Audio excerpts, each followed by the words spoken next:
one of the greatest footballers to ever play the game, has died. In a statement from the Argentine Football Association through its president, Claudio Tapia expresses its deepest sorrow for the death of our legend, Diego Armando Maradona. You will always be in our hearts, Blue Heart. It is understood that the 60-year-old football legend died of a heart attack.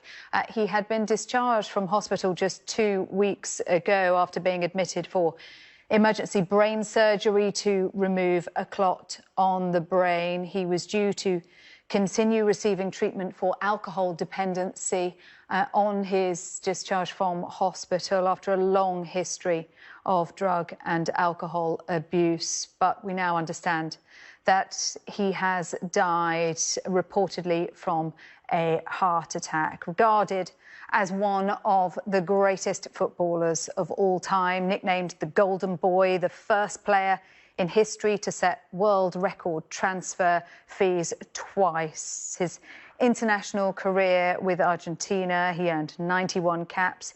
He scored 34 goals. The most famous or infamous of those, of course, the Hand of God goal in the 1986 World Cup quarter-final against England. He went on to club his national side, Argentina, as well. Let's bring in our sports correspondent, Martha Kellner, now for her reaction to it. Martha, sad news. Very sad news, and I think almost the saddest thing of all, Sarah, is that it's not been that unexpected. People have been watching the way Diego Maradona's health has declined over the years with battles with drugs and alcohol, and it did almost seem inevitable that his demise would happen prematurely.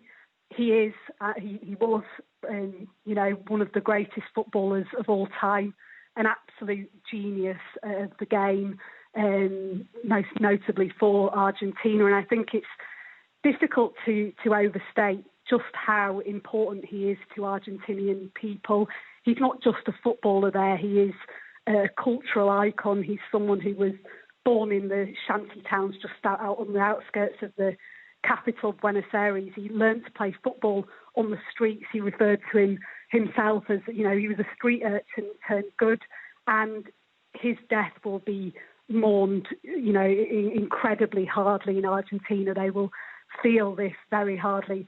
And he was admitted to hospital last month, just after he turned 60. He had his 60th birthday in November and was admitted to hospital shortly after with a blood clot in the brain. He had treatment on that blood clot. He was then released from hospital and admitted to a rehab centre for alcohol and drug recovery. He was then released, I understand, from that rehab centre and went home, which is where he died after suffering a cardiac arrest, according to reports. The Argentinian FA confirming his death.